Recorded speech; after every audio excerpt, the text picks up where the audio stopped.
All right, hello and welcome everyone. Thank you for joining us today for our HEAL and our National Survivors Network panel discussion on pandemic uprising. My name is Katherine Hargitt. I am the co-chair of the Direct Services and the Mental Health Council. I'm also a board member of HEAL Trafficking, and I work as a psychologist specializing in trauma and resilience. I am excited to host this event today, and I wanted to let you know that in the background we have Logeshwar, who's helping, letting you all in, and who will be monitoring the chat box. And then we also have Aldina Hovd, who is the Director of Safety and Trauma-Informed Care Initiatives at the New Jersey chapter of American Academy of Pediatrics. I'm sorry, I'm a little nervous here. And so she will be here too, monitoring the chat box. We have an opportunity towards the end to have a Q&A. So please put your questions here in the chat box and they will monitor that. We have a very, very busy program. So hopefully we'll get to all of the questions. If we don't, let's continue this conversation in the listserv at the Direct Services listserv. This panel discussion will last about 90 minutes. If you run into issues, technical issues, please put that on the chat box for Logeshwar. He will help you with that. You can also scroll to the top of the chat box and there is some help information there. As you're signing in, we'd love to hear from you and what your names are, where you're calling in from, how you're involved in the anti-trafficking movement. So coming up now, we have Susie Baldwin, who is co-founder of HEAL Trafficking. She's also our board president. And she is preventative medicine physician. She's Chief of Medical Community Engagement at the Los Angeles County Department of Public Health. And Susie will introduce HEAL Trafficking as well as our panelists and moderators. So Susie, please. You're welcome. Thank you, Katherine. Welcome, everybody. We're so excited you're here. I'm actually Medical Director of the Office of Women's Health at LA County Public Health, and really thrilled to have all of you join us. A little bit about HEAL Trafficking. For those of you who are newer to us, we were founded in 2013, and we approach human trafficking through a public health lens. We now have network members, network participants in over 35 countries, and there's 3,100 of us around the nation and the globe who are participating in HEAL. Some people participate just by being on the listserv and getting information and articles that way, while others of you are more active and participate in our committees and task forces and help execute our projects. As you can see from this Venn diagram, we place ourselves as the voice of healthcare within the anti-trafficking movement, and we also are advocates about human trafficking in the healthcare and public health realms. So we cross those bridges and try to spread information and support for survivors. Next slide, please. We operate through a committee structure, and again, people who want to be more involved can join a committee or a task force. Our education and training committee is very active and has created resources like our self-assessment of human trafficking trainings. Our protocol committee produced the HEAL Trafficking Toolkit for responding to victims of trafficking in healthcare settings, which we are going to be updating. That project was delayed because of COVID, but we'll be sending out another call for people who want to be involved in that. And you can see there are other ways to get involved through advocacy, and Direct Services, which is hosting this webinar, now has over 1,100 members in that committee. Next slide. So our guiding principles, you can read them here. They're also on our website, but basically we focus on both sex and labor trafficking. We are committed to serving people of all backgrounds fairly and equitably and making sure that they have access to the services they need, including the full spectrum of healthcare. That's inclusive of reproductive health, of substance abuse, prevention and control, and everything in between. Next slide. And we do comprise many, many different kinds of people. We have a lot of survivors in our network. We have multidisciplinary professionals. from public health, healthcare, law, research, academia, social services, nonprofit organizations, whoever you are, we welcome you to join us, and you are what make us as strong as we are and help advance this cause and bring it to people's attention. Thank you all for being here today. Now I'm going to introduce our moderators and panelists. So moderating our panel today, we have Jess Torres, who is with the National Survivor Network, and Katherine Hargitt, who introduced this webinar to start with, and is our Direct Services Co-Chair for Heal Trafficking, as well as a board member. Our panelists include Rhonelle, Bruder, and each of them will be able to say a little bit about themselves. Rhonelle, Bruder, Matul, Jaden Fields, Terriana Evans, we have Z, and I can't see the rest of the names on the slide. Let me get that. And Lester Bacani. So with that, I'm going to turn it over to Jess to continue with our intro. And thank you all so much for being here. Thanks, Susie. I'm actually turning it over to Ima, who's going to say a couple of words about the National Survivor Network. So Ima. Okay, well, welcome everyone. I'm gonna talk a little bit about the overview about the National Survivor Network. And so the National Survivor Network is a program of the Coalition to Abolish Slavery and Trafficking, which is service provider based in Los Angeles. And next slide, please. And so we start our National Survivor Network in 2011, and the idea was to foster connection between survivors of a diverse form of experience and to build a national community of survivors to connect leaders who's in the anti-trafficking movement. And currently we have over 250 members from different countries, representing 26 different countries, but currently living in the United States. And we have members that are living in 40 different states at this moment. Next slide. And some of the activities within the NSN, so we have a membership call that we usually host once a month, and we also do professional leadership training online or virtually or via webinar. Then we also do a policy advocacy where we advocate for a policy on the national level. We also do a peer-to-peer mentorship. So we mentor new members that come to the NSN. And also in Los Angeles, we are mentoring survivors or clients that come to CAST services. We also do a wellness call. So we sometimes host like a wellness Wednesday. We do meditations and other wellness activities. And the NSN, or the National Survivor Network, is open to all forms of human trafficking. So if you are a survivor of human trafficking and interested to join the NSN, our website is nationalsurvivornetwork.org, and there's instruction there how to join the network. Thank you. Great, so we're just going to pass the baton on to Rhonelle. Hello, hi, welcome everybody. Thank you for coming today for this very important conversation.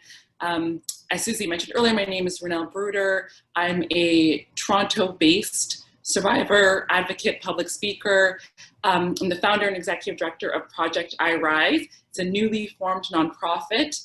We are survivor-led, we're a community-based initiative, and our focus is on education and empowerment for survivors of human trafficking and those at risk.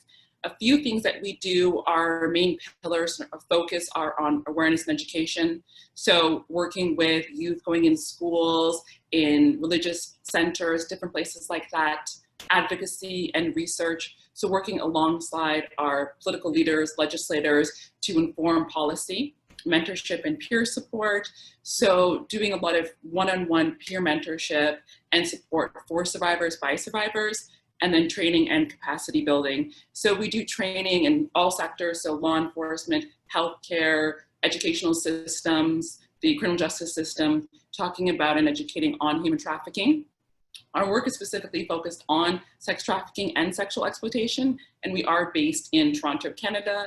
So if you want to learn more information, you can follow us, social media, or email us, or you can go our website, www.projectirise.org, will be up soon. And I'm going to be passing it to Jess. Thank you, Rhonelle. So I'm Jess.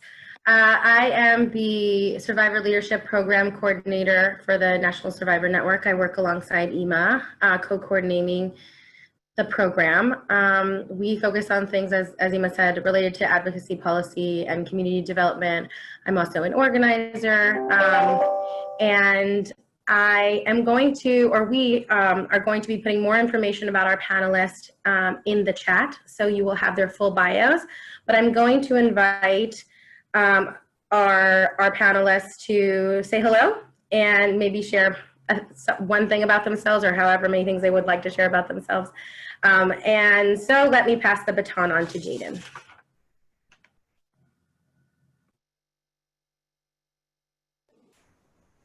So it's me, right? Hi everyone. This is Lester. Thanks, Lester. Yes, Lester, thank you. You're welcome. My name is Lester. I'm in Denver, Colorado. Currently, I'm working at University of Colorado Hospital as a registered nurse. I am a survivor of labor trafficking, born and raised in the Philippines, been here in the US for the last 13 years now. Awesome, thank you so much, Lester. We can't wait to learn more about you. Thank you. So Jaden, would you like to share a couple, say hello? Hi everyone, my name is Jaden, pronouns are he, him. I'm a community organizer and writer and poet, and based in Los Angeles. And I'm also a survivor of child sex trafficking and sexual exploitation. Thanks for being here with us, Jaden. Thank you. Terriana, hi. Hi, you guys. My name is Terriana. I'm from Oakland, California. I work at the Young Women's Freedom Center. I'm a self-determination advocate. I'm 21 years old. I'm a survivor of sex trafficking, and I'm currently pregnant with my first child. Woo-hoo. Thank you, Terriana. Z, did you want to say hi?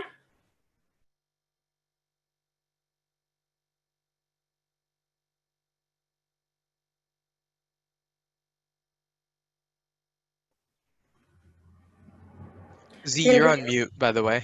Oh, maybe that's what it is. Thank you.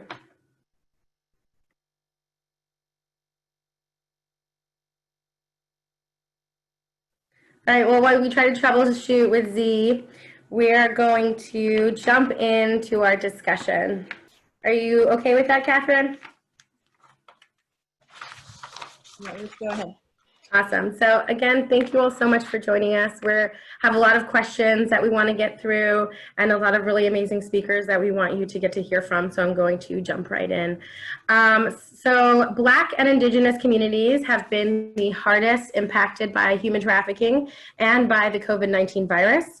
They make up much of the essential labor force and use low-income transportation options. They have had the highest rate of underlying conditions.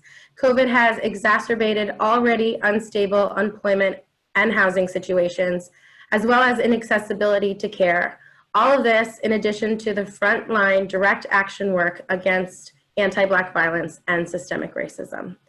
So we're going to start with some COVID questions. And this first question, I would like to invite all of our panelists to answer if they feel called to. How have you noticed this pandemic uprising affecting you personally and or the survivors you work with or are in community with? And has this shifted the services that are needed?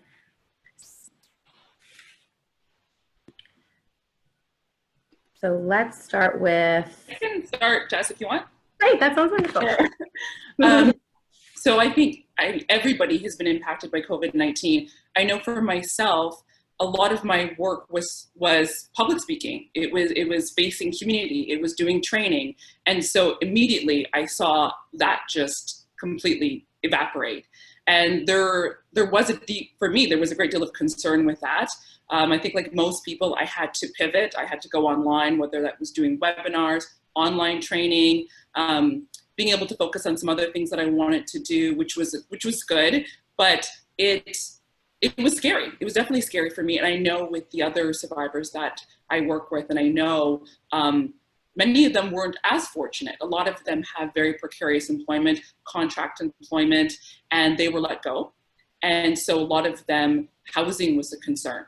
You know, and here in Toronto, we have homeless shelters. We have homeless shelters that are specifically for survivors of human trafficking, but many of them reached capacity. So a lot of these survivors didn't know where to go, ended up couch surfing or putting themselves in situations would make them even more vulnerable.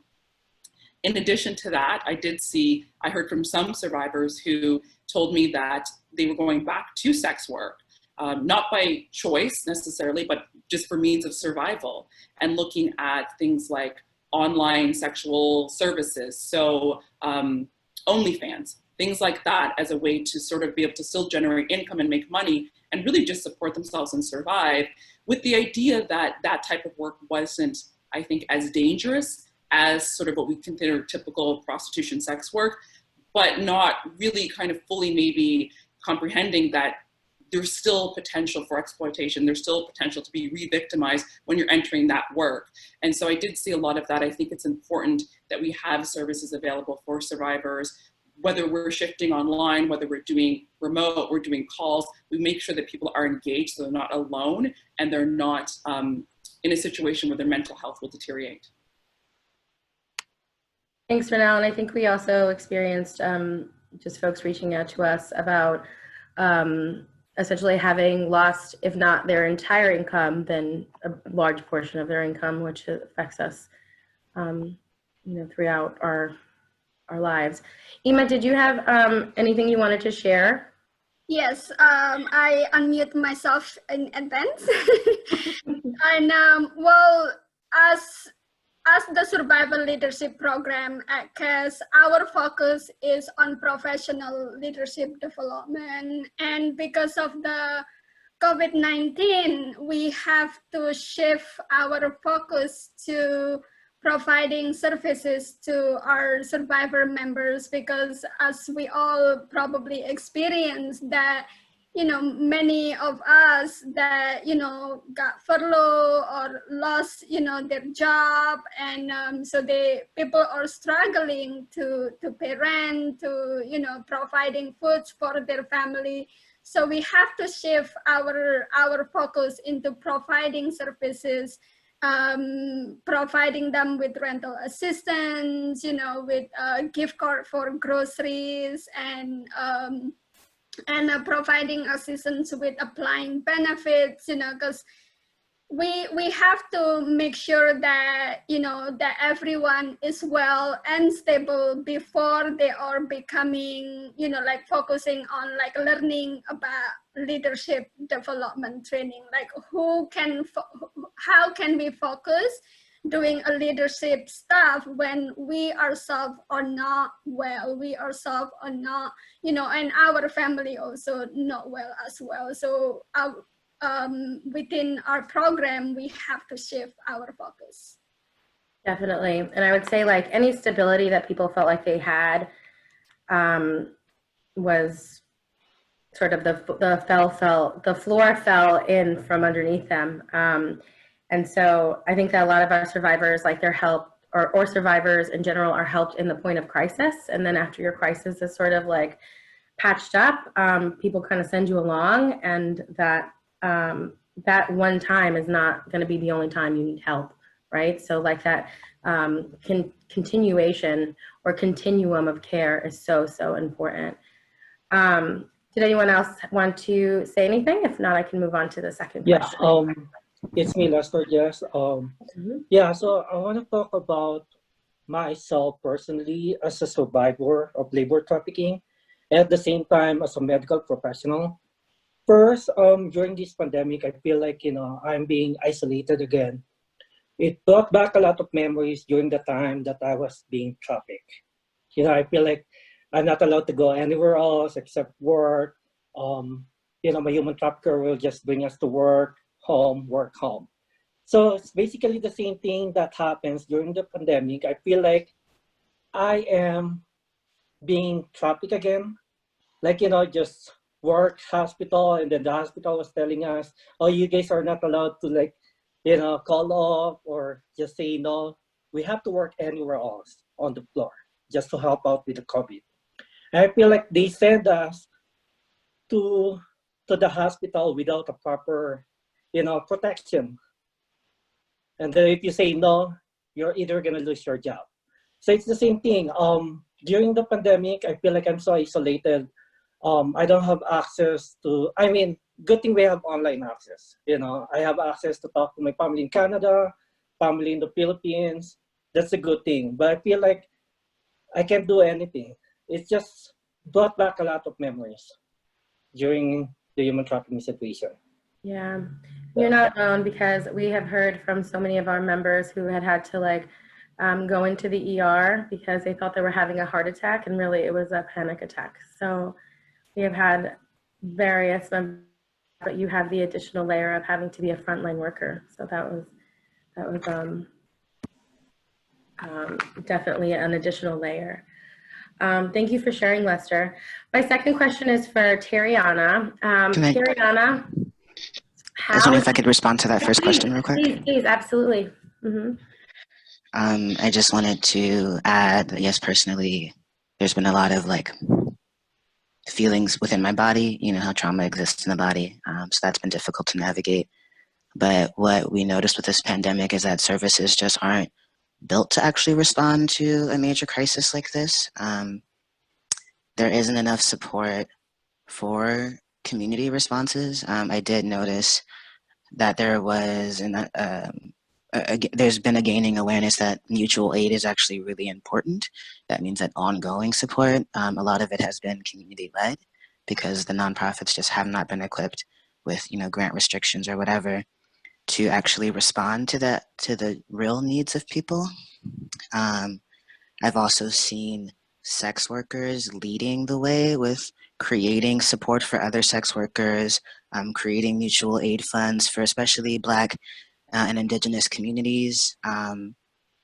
And it's also been those folks who've been at the forefront of the uprisings that have been happening and making sure that folks are supported, have things like masks and hand sanitizer during this time. So I think this moment has really shown, at least for the survivors that I'm in network with, that we're the ones with, the survivors are the ones that have the answers. And we should be looking to them to understand how can we actually respond to something like this. I appreciate you saying that so much. I've also noticed that even at some of the demonstrations that have happened in my area, a big part of what exists there is community care tents, and they have various ways to respond to someone being in crisis, and also we have post-action aftercare items for people to take home. So that's really important to mention. Thank you. Okay, so Terriana, we talked about this before, so I wanted you to sort of highlight some of the things that were happening in your programming at the Young Women's Freedom Center. The second question, which is actually a question from the participants, asks, how do we best support sex workers and or sex survivors during this time, especially with the social distancing requirements many agencies have? How can we connect with clients who may not have access to technology like Zoom? I want to answer the second question first. I definitely feel like just being there, at least to be there to answer your phone. I know a lot of people don't have the way to connect to Zoom. So just staying open, and I know that's kind of might seem like a lot, but it can really help somebody. I know people might not want to answer their phone all day long for somebody, who's in need of help. But at the same time, I definitely feel like, you don't know what phone call might go where. So just being able to answer the phone and be there as much as you can. And self-care is real. So just trying to make sure that in some type of way, you're still taking care of yourself, but also being there to help. And for your first question, we've been doing a lot of things for the youth and families.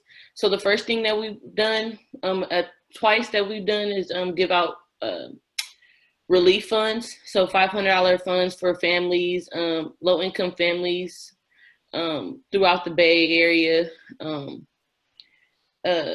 We've been holding freedom circles for youth. And if the youth don't have laptops, we provide them with Chromebooks so they can be a part of those freedom circles.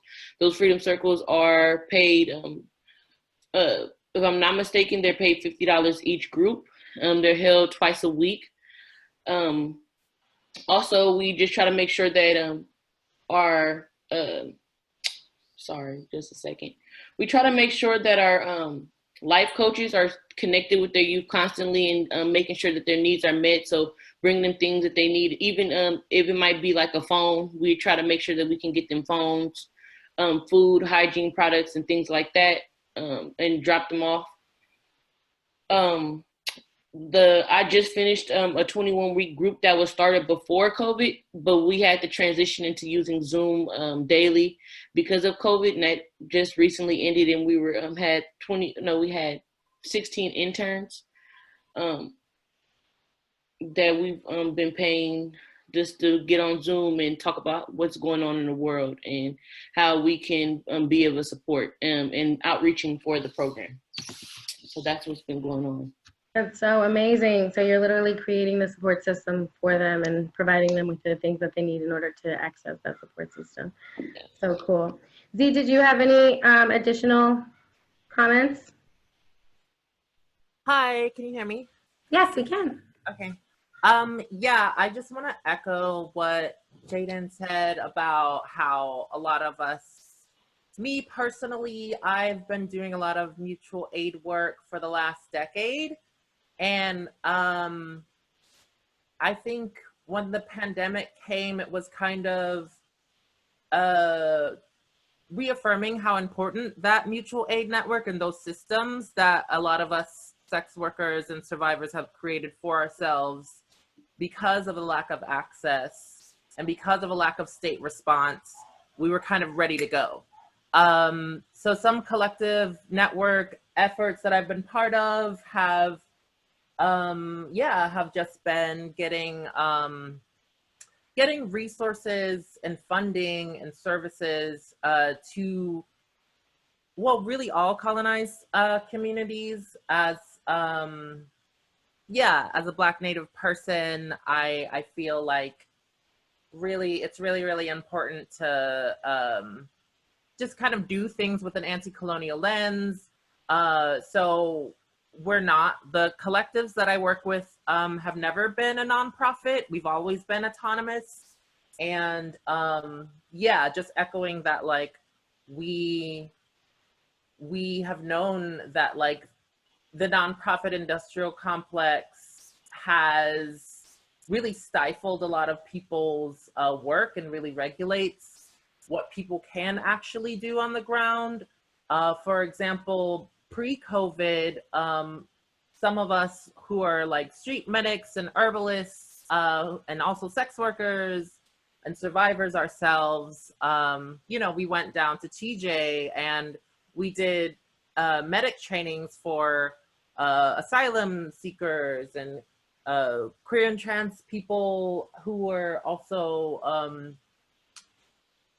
also asylum seekers, and giving them not only the resources, but the know-how. So like training people on becoming other medics, for example.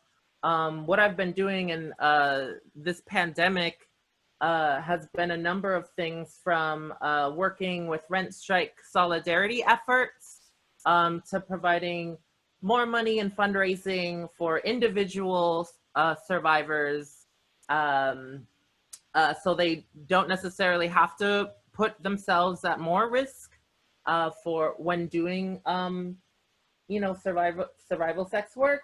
And yeah, like I find it also really fascinating that once mutual aid became the kind of the kind of discourse that was the solution to the lack of government support and even nonprofit support, nonprofits actually started co-opting the language of mutual aid without ever having practiced it prior to COVID. And I think that's really interesting, that co-optation, because they don't understand that mutual aid has an actual political history behind it. They're not actually coined and studied. The term was created by Peter Kropotkin, a well-known anarchist, and he actually studied indigenous peoples. So these are stateless societies, and I think it's really important to keep that sentiment, you know, and I think like what the co-optation has done is flatten the actual praxis, and it's often allocated and ceded more power to reformism and policy change, when in actuality we've been doing the things that we've been doing ourselves without state help, nonprofit help, etc. Yeah. Thank you so much for naming all those things. I feel like all of the things that you're talking about are just rooted in community responses and sort of like community autonomy and giving, as you said, colonized people their agency back, sort of allowing folks to share knowledge and thereby gain wisdom and tools and skills and resources necessary to sort of take care of our own communities, and removing essentially the involvement of systemically racist interventions, which is really, really awesome. Thank you for sharing that. Katherine, did you have a question for question number 3 for Ima? Yes, I do. So specifically, this is a question from the audience that was posted when they registered. Specifically interested in hearing more about the experiences of labor exploitation, labor trafficking during COVID. So as I would say, maybe you already heard this, you know, in the news or any other platform, that, you know, before pandemic, before Corona, the farm workers, or, you know, the domestic workers, anyone who's working, you know, as in labor sectors, are called non-skilled workers. That's how, you know, they call them. And so all of the sudden, because of this pandemic, because of this Corona, now they become essential workers. And because of, like, you know, demand with groceries, demands with, I would say not gross, like demands with, you know, like vegetable, fruits, and demands of working in the front line, in the supermarket, in a restaurant, or in a factories, in the farm specifically, that, you know, there's no protection for them as well. There's actually, what I heard from the, like, a Freedom Network members that some of us are part of, they even have to advocate, even though they're called essential workers now, there's not much of protection from them. So they are still being exploited. And, you know, a group of advocates have to, like, really advocate for protection. So this is not just, you know, for farm workers or those who are even, like, within the hospital as well. You know, there's not enough PPE or enough protection equipment for them as well.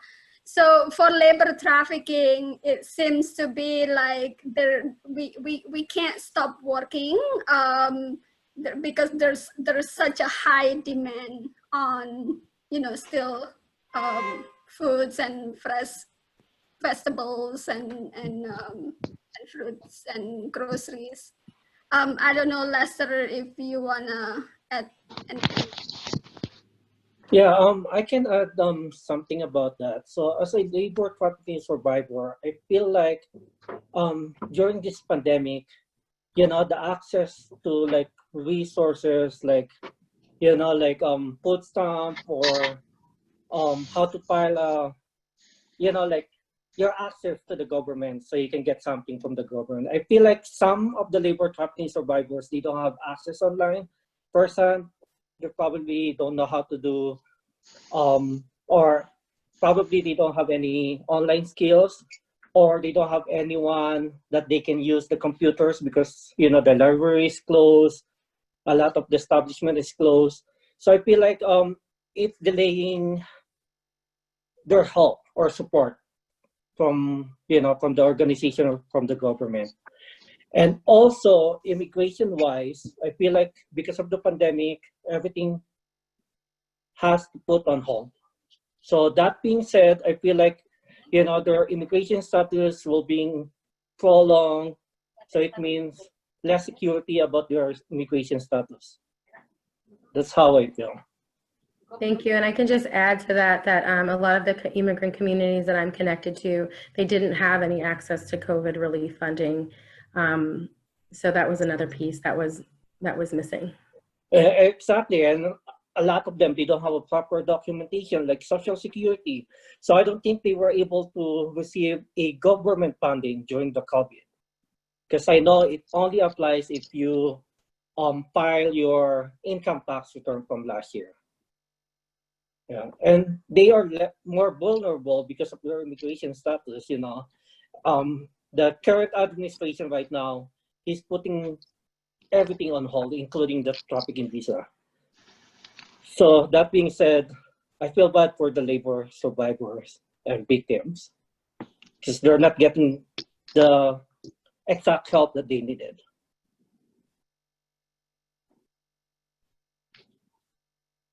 Yeah. Thank you. Thank you. Anyone else want to give this question an answer? We're gonna move on. The next question, Ima, I believe you were going to address this one. It's again a question from the audience, and it's about the intersections of public health and medical access and identification of human trafficking survivors during COVID-19. Are there any specialized recommendations for nurses, physicians, community health workers? I feel like since Lester is worked in this industry, he may have better answers to this. Well, for me, like during Corona, I feel like it's just getting worse. My experience happened 20 years ago when I visited, the emergency room. I came with my traffickers at that moment because, well, the trafficker husband, but when my traffickers, the wife, hit me on my forehead that I had to get stitches, and he insisted to take me to the emergency room, but at that moment I did not speak English, and so when my trafficker husband took me to the emergency room, like he are the one who's did the talking, and even though the nurse or the doctors asked me any question, I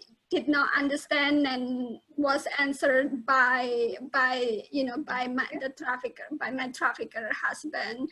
So I feel like there hasn't been a lot of change. There is a bit of change in this sector on how to identify, potential victims of trafficking in the healthcare sectors. There's now, training. I know CAS, our organization, we have survivor advocates that are in the hospital in LA area, educating doctors and nurses, and when they identify potential victim, she directly talk with that person and explain to them that they might be in such a trafficking situation. So, like my recommendation is, I think, learning on how to identify that. And now there's a lot of some of those training that I believe Department of Health and Human Services through the SOAR training has already provided those online that anyone, I believe, can review the training on how to identify potential victim in a healthcare situation. Thank you. Lester, did you want to add something? Yeah, I want to add something about that. So, going back when I still used to be on my human trafficking situation, at some point in my life, while I was living there, I had to go see a doctor. And then the whole time, the traffickers meet with me the whole time, and they're the one talking to the doctor and the nurses. So during that time, like Ima said, it was like 2007. My English is not that good. My English just, I just developed, my English skills like little by little by studying and all the watching English movies and all that. So that being said, I feel like if the nurses and doctors have proper trainings on how to identify human trafficking victims during that time, they should have saved me. Yeah, they're the one, interpreting for me. They're the one talking on my behalf. I didn't even get a chance to talk to them alone, like, on a separate room. That's the reason why I became a nurse, because of that experience. I want to use my voice and my personal experience to be able to, tell the hospital sectors that human trafficking is really existing. It doesn't matter if it's like sex trafficking or labor trafficking. I feel like the hospital should have it like a mandatory training.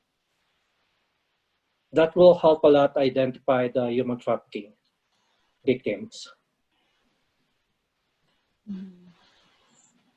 Yeah, thank you. Anyone else want to add something? So I'll move on here to another question. This is for all of you panelists. Many, if not most of the survivors doing nonprofit work in the anti-trafficking movement are not paid living wages and/or they are asked to do work for free. How can non-survivor allies in the anti-trafficking movement re-examine the ethics of that situation? Who wants to jump in? So I can start. Oh, go ahead. I'll let you start. I think it's important for folks to realize that that is exploitation. If you're asking folks to do particular work without compensating them, understanding how capitalism works and that if folks can't survive and they can't continue to do this work, that's exploitation. I think it's important to trust the leadership and wisdom of survivors to check this sort of savior complex that exists, and especially in the anti-trafficking work, because then once again that removes the agency of the survivor, and for survivors it is extremely difficult, no matter where you are in your healing journey, to constantly be using your story, using your trauma narrative as a way for people to learn. So I think it's important to understand how heavy that work is.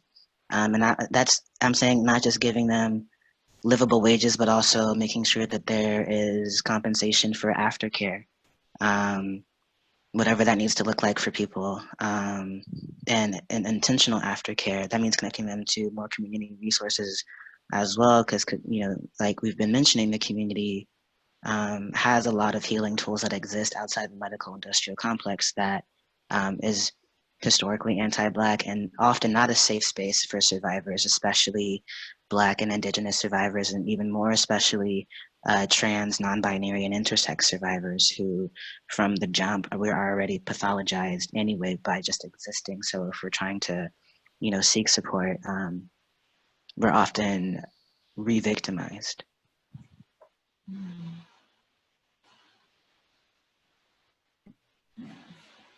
Thank you. Yeah, and I'm probably just going to piggyback off a lot of what Jaden said, but I think that was probably the #1 pet peeve for me. So I came from the corporate world before I started sort of working, becoming an advocate, and sort of publicly sharing my story as a survivor. And I was absolutely astonished at how I was being re-exploited, how people were asking me to come and share my story and then not wanting to pay me. And coming from, the experience that I had previously in the business world, when people are public speakers, people come as a keynote speaker, they're substantially paid for that service. When someone comes to talk to you about your program and you want insight on design or something like that, it's called a consultant. And these people are paid very well for that work. And so I found that I had to consistently advocate for myself and say, if you want me to be a keynote speaker, these are my fees. If you want me to come in and you want me to evaluate or review a 100-page document, I'm a consultant. And there was a lot of pushback. And a lot of survivors reached out to me throughout my time doing this work and saying, we're not, like, how do I get paid? I'm not getting paid. And so I realized that this wasn't just me, because I thought maybe this is just me. I don't know what's happening, but this is happening to everybody. This happened to a lot of survivors where they're asked to share their story, which I believe is not only is it exploited, but I don't think that that should be the way that we educate people about human trafficking. I think we have to move past that. That's my personal opinion. But I think that it just becomes the one story, the one narrative. We have one survivor out there sharing their experience, but my experience is different than Lester's, than Jaden's, than Ema's. All of ours are different. And so I think it can be potentially dangerous when we just focus on one person's story as this is sort of the template of how sex trafficking happens or how labor trafficking. And I think if we want to do education, if we want to, fundraise, I understand it, a lot of this work is rooted in nonprofits. We have to find a different way to do that, where we're not asking survivors to share their story. Instead, we're asking them to come out and speak as a subject matter expert, speak to their experiences, speak to what their experiences they can add to the conversation on medical professionals or law enforcement or whatever it is, but not just this kind of like chronological share your story type of approach that I think that's happened thus far. So I think there's a lot of work that still needs to be done as far as valuing survivors and their work. And I know a lot of the pushback I got from people was, well, they're not educated. They don't have the education. We can't pay them this amount because they don't have a bachelor's, they don't have a master's degree. And to that, I would say, but they have the lived experience. So that lived experience has to count for somebody having a master's degree or having a bachelor's degree. And not to say you have to maybe pay them right away at the same amount, but that has to count for something. And I think we have to sort of go away from that idea that everything is about academics and degrees and titles next to your name. If you don't have that, you therefore have no value and you shouldn't be financially compensated. So I think there's a lot of work in that area. I 100% agree with that.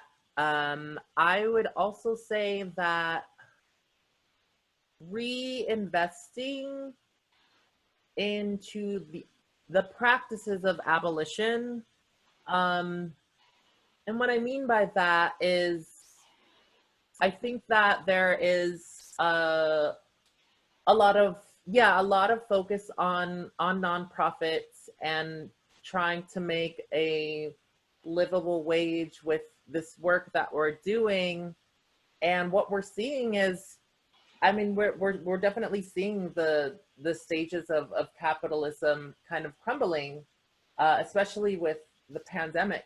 And I just really think that there needs to be a really, really drastic just worldview change. One that is acknowledging how people can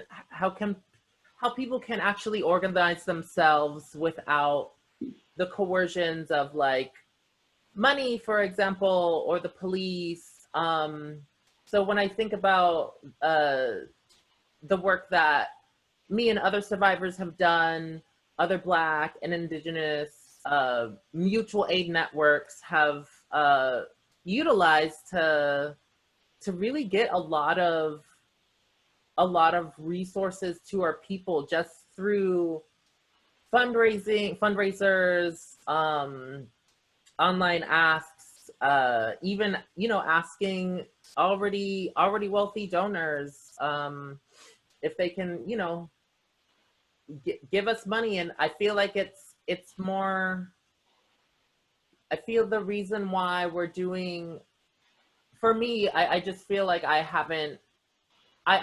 really haven't been paid like the amount of labor that I've spent and care work that I've spent doing for supporting other people. I think the point is to not have to, it's not getting paid, you know, it's kind of drastically shifting how we are relating to one another. So our social relationships have got to change versus the amount of, you know, money that we are making. And that sounds really, I don't know, unfair. Like, I think there's a way to do it. You know, for me, I do get hired for public speaking, and sometimes I'll be asked to speak for an autonomous community space that doesn't have any, is not an NGO or nonprofit, and is community ran and funded. I won't ask them for anything, right?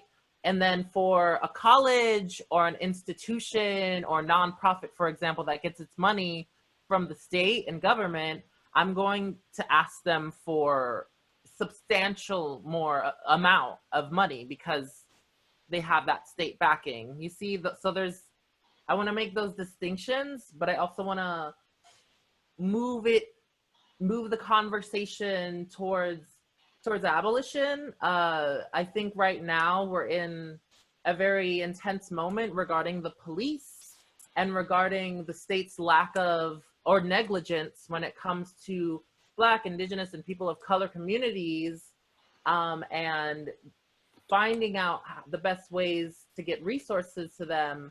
You know, it's astounding that like me and other networks are literally making masks for hospitals when the state has so much money to fund, you know, in these services, in personal protective equipment. It's really sad, but it's the state is doing what the state does. It's not like this is anything new. It's not like, oh, you know, the state is neglecting Indigenous and Black and people, like, that's not new. So I think rerouting and reshifting our capability to support one another without funding, without money is really, really important right now, because we're not going to be able to, in the event of disaster, like what I've seen in Puerto Rico when doing disaster relief there, or like in other across the border work, disaster relief, mutual aid work is kind of like the way to go. And there's not a lot of funding behind it. It's just people are doing things collectively because it benefits everyone, not individuals. So it's hard to explain without like. No, I totally hear what you're saying, Z, as far as like, you know, having to understand the power dynamics, but also caring for one another, like in community. I understand totally what you're talking about. I appreciate you framing those two distinctions, and talking about moving us even away from that, from what we even consider, you know, aid to be or look like, if I'm capturing what you're saying correctly. Yeah. Mm-hmm. Thank you. Amazing. Thank you all for sharing that. And you basically did an incredible job of of moving us into our next set of questions that are really focused on anti-Blackness in the anti-trafficking movement. So Katherine, I'm going to step in and ask question number 7 because I think this is a good segue. And I'm going to ask Ima this question. Ima, are there any thoughts about how to tackle anti-Blackness amongst non-Black survivors of color? Or have you, do you have any thoughts about sort of like what you have seen from the survivor community as it relates to the uprisings? Do you have any thoughts on sort of what non-Black survivors are thinking and experiencing and how they're responding? Yeah, so as non-Black people of colors, either we realize it or not, or either we admit it or not. Honestly, some of us are racist, even though we are people of color, we are racist towards, the Black community or Black people. During the uprising issue, I mean, I know it's still happening, and it's how many times I have to explain to them the difference between Black Lives Matter and All Lives Matter, is I have to educate so many people. Like, thank God my 16 years old, very understanding about the difference between Black Lives and All Lives Matter. It's like she even Mom, let me prepare you a PowerPoint so you can tell your friend who's racist, and she's really cool.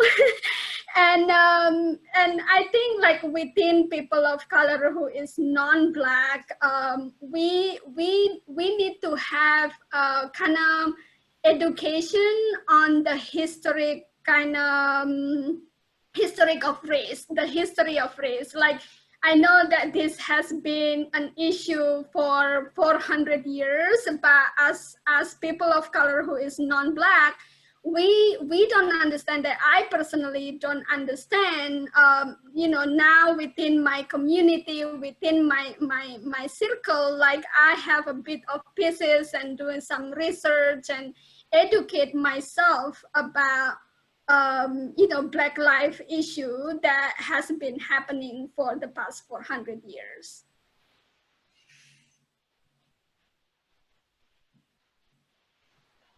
Thank you.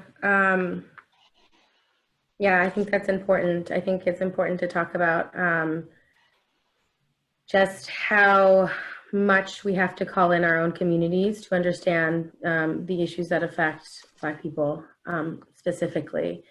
And dismantling anti-Blackness in that way, so that it doesn't, so that we can do the work that is needed for the Black community, or with the Black community, I should say. Thank you for responding to that. Rhonelle, I am asking you this next question. The anti-trafficking, this is also from the audience, the anti-trafficking movement has historically been tied to the system of policing, thereby perpetuating the pervasive image of pimps as solely Black men kidnapping white girls and women for sex trafficking. As a movement, how can we talk about root causes but not talk about the systemic ways that we perpetuate those root causes? Thank you, Jess. And that's a great question. There's a lot to unpack there. But I think I'll start by saying, when we think about human trafficking, and particularly talking about the United States of America, human trafficking has existed since basically, they came over on the Mayflower, right? Black people's bodies were used for free labor and for sex. So human trafficking, the country was built on human trafficking. It became a criminal act with the Mann Act, right, with the White Slavery Act. So that's when it became criminal and human trafficking, but that was rooted in the fear of Black men raping and stealing white women. So if we think about the human trafficking movement, which started over 100 years ago, was rooted in that, it hasn't changed. You know what I mean? So that very same fear of Black men stealing and raping white women has perpetuated to today. And so when we look at imagery around human trafficking, we see that same stuff being perpetuated. The pimps are Black, the victims are white, or if we want to be able to get empathy, or we want to be able to get sort of recognition for our causes, we have to use the image of a white girl to say, this is what's gonna happen, you know, be careful for your daughter, be careful for her, because then it matters. When we know in the reality that Black and brown and indigenous and native, the disproportionately are being impacted by human trafficking, but those stories and those victims aren't a concern.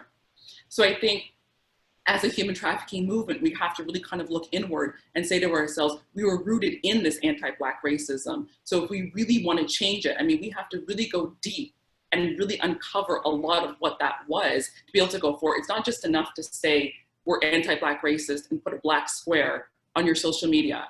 It's not enough to all of a sudden hire a Black person or do some sort of performative stunt and take a knee. That's not enough, you know? This is rooted, this is deep, anti-Black racism deep within this movement, within the country, within my country. So this is not new. I think when we look at systemic racism, when we look at systemic oppression, which we have to do if we want to address root causes, we look at how all these systems come into play to make certain communities more vulnerable to trafficking. Look at the education system, where Black and brown people disproportionately are dropping out of high school, are not graduating, are graduating illiterate. We look at the healthcare system, where Black people, Black and brown people have, their health outcomes are obviously, you know, significantly different than their white counterparts, but also their actual life expectancy, I think, is less than a decade to their white counterparts. So there's so many like systems at play. The criminal justice system, where Black and brown youth are being in prison, going to jail for crimes that a white counterpart might just get a little pat on the back. Okay, you made a mistake, you're a teenager, but a Black and brown person is now going and having a criminal record and being sentenced to jail and going to prison for these things. So I think right now, Black Lives Matter, and with everything that's going on in this conversation, there's a real opportunity to look deep into how systemic racism plays, how it impacts all these different systems, and make some real changes going forward. Because that's really the only way we're going to fight human trafficking. If we're constantly looking at it as sort of a reactionary way, if we're constantly saying we have to rescue and save victims, which we have to do, which is important, and rehabilitate survivors, we're going to continue to have young people being exploited, being abused, being trafficked. So we have to be able to go upstream and say, how could we prevent this from happening in the first place? And if we really want to do that, then let's actually look at the social determinants of health. Let's actually look at these systems and let's make some real changes. Otherwise, it's just going to be the same thing. It's going to be a cycle that will just never end. Thanks for mentioning that, and also like to extend that, because we have so many other questions that we probably won't be able to get to. But in all of those pockets, I also see and hear the ways like we can address capitalism and its role in human trafficking, because that's a big part of why people were Black people were enslaved and kidnapped, right, and brought here. Was to support that system. To your point, yeah, to your point, and also maybe Jaden, as you respond, can you also maybe tell us a little bit about what steps we can take to ensure that Black and brown individuals are better represented in this movement? So all of it. Yeah, like Rhonelle said, anti-trafficking, or this country is built on trafficking, built on the exploitation of Black and indigenous bodies, and capitalism was directly rooted in that because people were sold. So unless the anti-trafficking movement is willing to acknowledge that history, then like the work isn't really being done in a way that's intentional. There's this narrative that, you know, which is rooted in the U.S. as it exists, that the Black man is the most feared and that white cisgender women are the most protectable. And when you look at anti-trafficking work and all like gender-based violence work, you see white cisgender straight women kind of leading that work. And there's also not an acknowledgement of how racist white cisgender women-led movements have always been, which is still actively a part of all of this gender-based violence work. The ways that Black women, Indigenous women, and other women of color are constantly pushed out of this gender-based violence work that also only believes that cisgender women and girls can be the only victims. It creates this false binary that that only certain people can be abused and be exploited, but any gender can be exploited, and any gender can do the exploitation. And so it also, there's also not always a clear binary of like the survivors and those who are trafficking. My traffickers were trafficked. So I think it's important to understand that there's a cycle of violence that happens, and carceral feminism pushing, which is the root of anti-trafficking, pushing for police intervention and pushing for state intervention and pushing for harsher laws or whatever, just creates more opportunities for exploitation. Like we know that folks who are incarcerated are exploited. That is also labor exploitation. That's also ways that folks are being, like, that rape culture is rampant in prison. And so unless we're like Z was saying, really using abolitionists, moving more toward abolitionist practices, that also would encourage folks to be doing this intentional anti-racist work. But I think folks are scared to be like, okay, yes, I work within a system that is intentionally anti-Black, intentionally transphobic, intentionally rooted in white supremacy, and lean into the discomfort. I feel like folks, so many individual survivors are creating, especially during this time where everything has been virtual, folks have been creating so much content, so many resources for folks to use directly and making it available for folks. And so I think if, folks who work within the anti-trafficking movement actually want to shift this narrative, you can also pay folks to give you a more intentional training and pay survivors directly. Thank you so much, Jaden. That just reminded me, you like activated a memory about when I was in jail. Every so often folks would get in trouble for like fighting or whatever. And what we were told was like not that we were damaging state property when we like hurt another inmate. And so again, that just like, it just is so profound. And I laugh because it hurts, actually. Can I add? I made 14 cents an hour. Yes, please, E, please. Yes, it is definitely, I really want people to take away from this conversation how important prison abolition actually is, and how carceral feminism that nonprofits and these quote unquote anti-trafficking movement has been kind of covertly pushing by co-opting the language of prison abolition, or even abolition in general, and utilizing that language to actually create more surveillance, more harm, more, I really want us to start questioning these really, really whack-ass campaigns, and really take away from this conversation, yes, that is trafficking. People being incarcerated and having to labor for 5 cents an hour or less than that, that's also trafficking. And how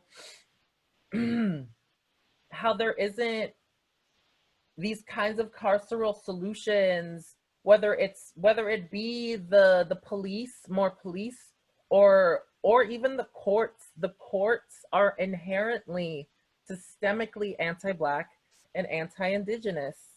So I think, yes, we do need to reroute what it means to get freedom, what it means to do care work, what it means to do pretty much almost everything, reimagine almost everything we're doing, to take into account already existing anti-Blackness within our movements. I think that if we're not, what you just said right now, Jess, is really important to acknowledge. You know, I've been in situations where, protest situations where I would directly remove someone from getting arrested, right? And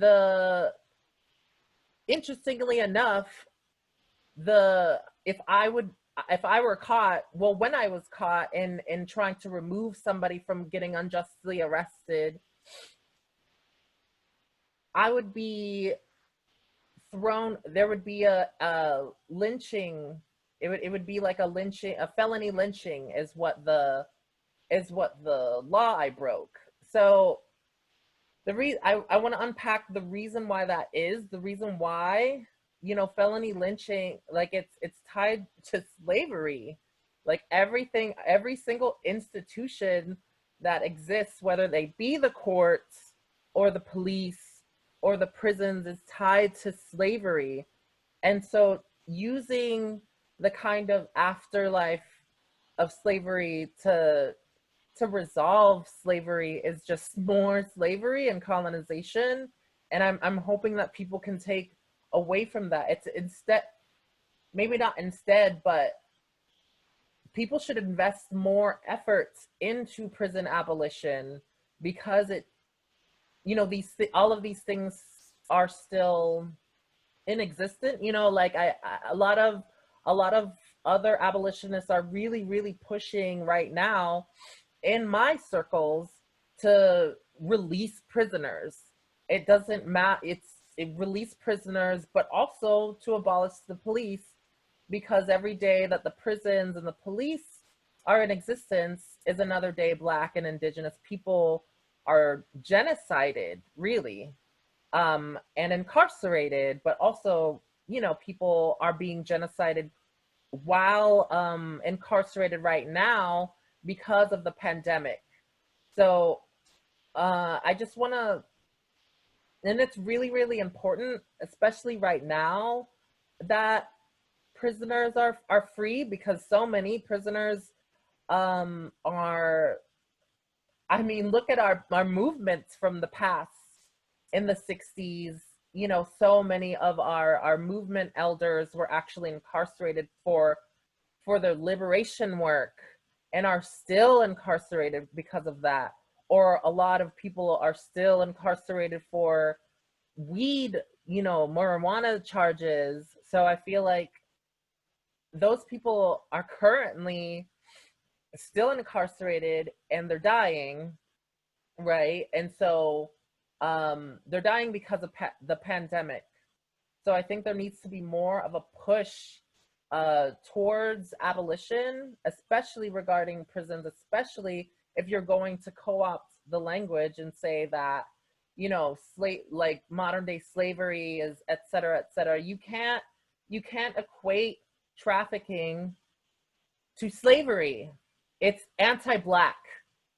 It's anti-Black because slaves were literally bred into being to be more slaves. Like that isn't happening in prison. That's not even happening in other forms of it's chattel slavery, you know, and it was legalized and it was for generations and generations, and it was global. So I think we really need to reimagine the goals, because a lot of the goals that I'm seeing within these nonprofits are very very conservative, actually, quite conservative when you look at what these kind of anti-pimping, you know, laws entail. If you look deeper into them, that's all. That was so important. Thank you so much for sharing all of that. Yeah. So we have about 1 minute before we have to jump into audience questions. I think that was a really phenomenal way to sort of end our discussion.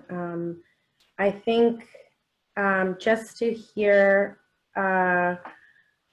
from Terriana one last time to close us out, I wanted to ask you, Terriana, and also I wanted to mention, sorry, that's right, yeah. I'm like, what did I want to mention? I wanted to mention that this is such a rich dialogue, and it's honestly probably the first time that I have heard any of this dialogue happening in the anti-trafficking movement, which I've been a part of for 10 years. So I think that you know, my request to others and to HEAL and in general is that we continue having these conversations, because this is one of many conversations that we need to hold space for, and we need to also then create, you know, action items, because we can't just talk about this until we're blue in the face and then have nothing happen. So I think there are very intentional call-ins that are happening here that we can kind of after this panel, I would love to spend some time with HEAL and kind of gather our thoughts around what sort of action items or what calls to action you know, a lot of our panelists have made, so that we can continue that conversation both through this forum process and also in our nonprofits and beyond that, right? And beyond in our survivor communities. So thank you all so much for being a part of this conversation. Jesse, can I just say something really quick? Sure, say something, and I'm going to carry out one last question. Yeah, like really quick. So I've been doing this human trafficking work since 2011. Okay. What I'm asking for everyone who's holding a space for human trafficking movement, don't forget about, you know, male victims and survivors. Because I've been doing this the last 13 years now. I don't know a lot of male survivors. You know, specifically labor trafficking survivor. I know some of the, most of the time, I know a lot of sex trafficking survivors. So let's just, don't forget that, you know, men are vulnerable to human trafficking. It happens. It happens with us too. That's all I want to say. Thank you, Esther. That was very important. Yeah. And you know what's interesting about that, what you're saying is that oftentimes because these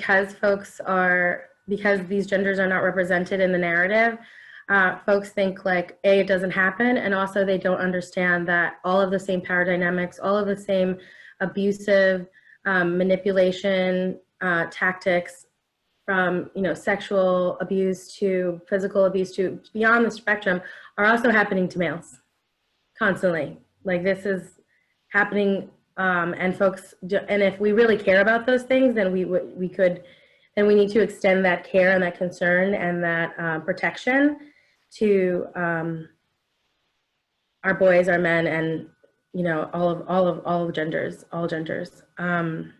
So thank you for mentioning that. So I'm going to close this out with this question. I'm not sure, Katherine, if you have questions from the audience you want to tackle. I know we're just about 10 minutes until we have to close out. So I'm just going to ask this last question so we can hear from you, Terriana. I think you and I talked about this before, and I would love for you to share your thoughts. Many survivors have had to parent ourselves and build support systems outside of nuclear family structures. What advice would you give to a survivor who feels like they don't have a support system? And I'd love to hear from all of you. I would say it's nothing wrong with creating a support system. It doesn't have to necessarily be your family. It can always be somebody that you feel close to or are comfortable reaching out with. I personally had a hard time when I was going through what I was going through. I had a hard time with opening up and telling people my story and accepting the help that was being offered to me. But it's okay. Everybody needs help, you know. Don't be ashamed or afraid to reach out for that help and accept that help, because it can possibly change your life. And, you know, just the fact that you're uncomfortable and don't want to ask for it, you know.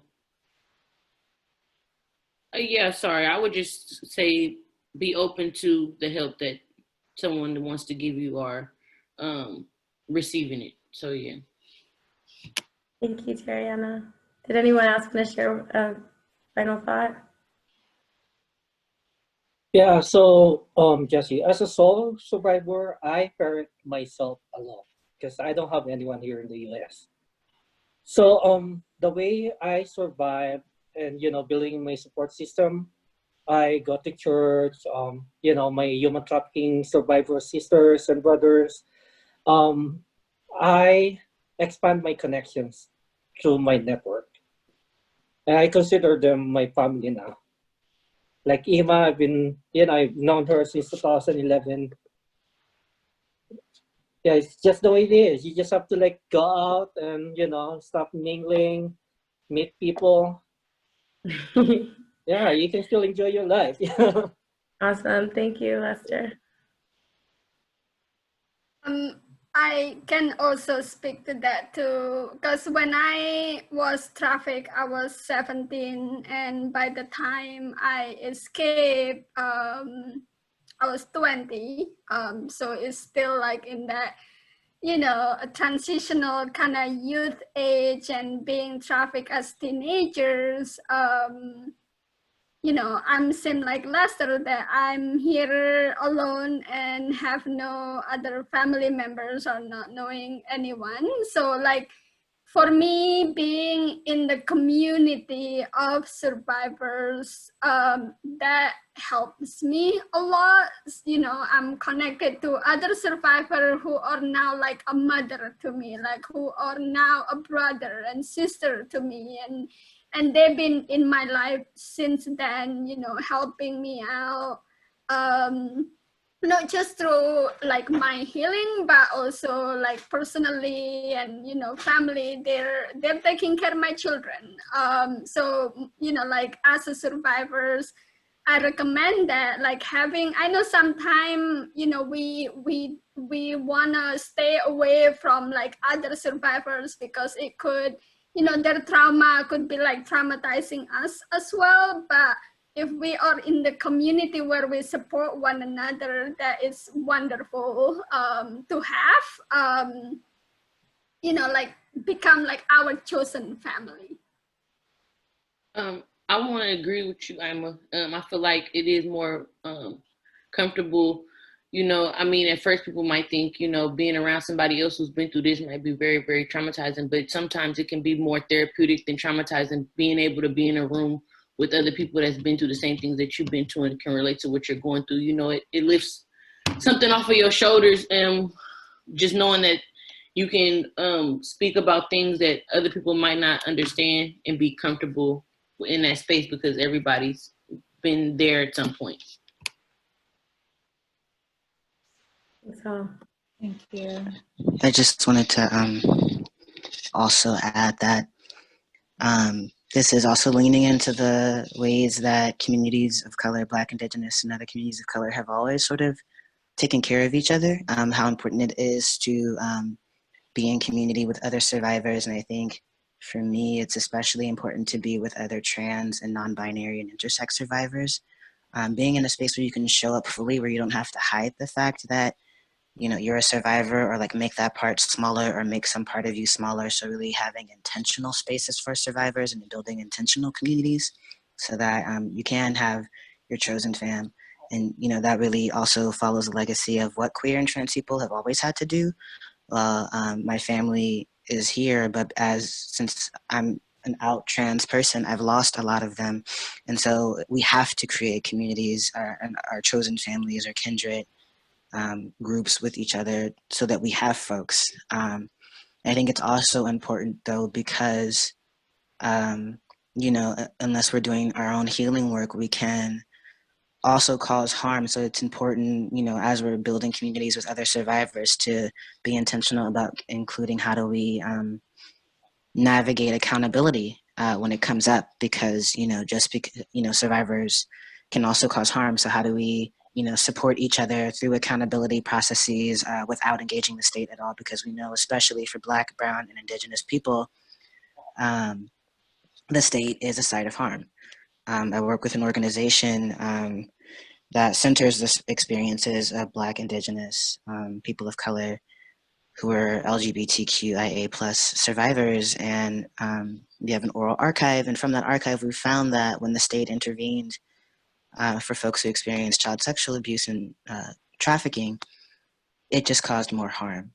So as survivors connecting with each other, making sure that we have opportunities for accountability, community accountability that does not engage the state, because that will just cause more harm.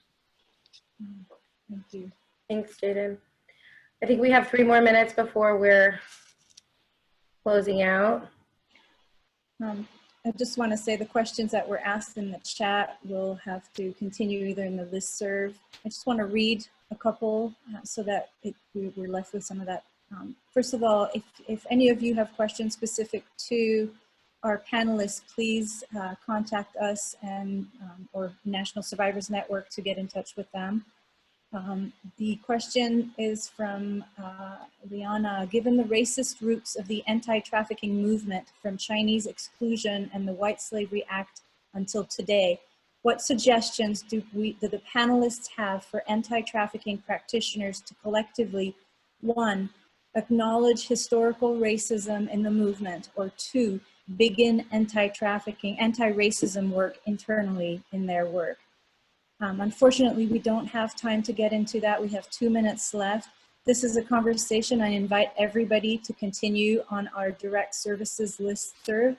If you haven't joined yet, you can go to healtrafficking.org and find the registering link to the direct services. I wanted to really thank everyone here. Jess, thank you so much for moderating this panel and bringing everyone together, and Ima and all of you panelists, thank you. Please stay tuned, everyone. We will be following up hopefully with another forum soon. Susie, do you want to add a few words? I want to also thank Lugeshvar, who's helped in the background, and Aldina and Eleanor, who made all this event possible. Susie or Jess, do you want to say a last word? Jess, go ahead. Okay, my last word is just a very heartfelt thank you to each one of our panelists. I think that you are all just like magical beings, and I think that that we are blessed to have your wisdom, to have heard your wisdom, and I just look forward to the ways in which we can continue to be accountable to these situations that we have named today. Thank you. Yes, thank you so much for everyone who joined in, for being with us to start this dialogue. We see this webinar, this discussion, as a beginning and not an ending. This is clearly a conversation that HEAL would like to continue to have openly as part of the anti-trafficking movement that has been shaped by all of these forces of racism and oppression. So stay tuned for more, and sincere thank you to all of you, all the panelists who joined us, to Jess for all your work, for the HEAL team for all your work. Have a great rest of your day, everyone. Stay well and be safe. Bye, everyone.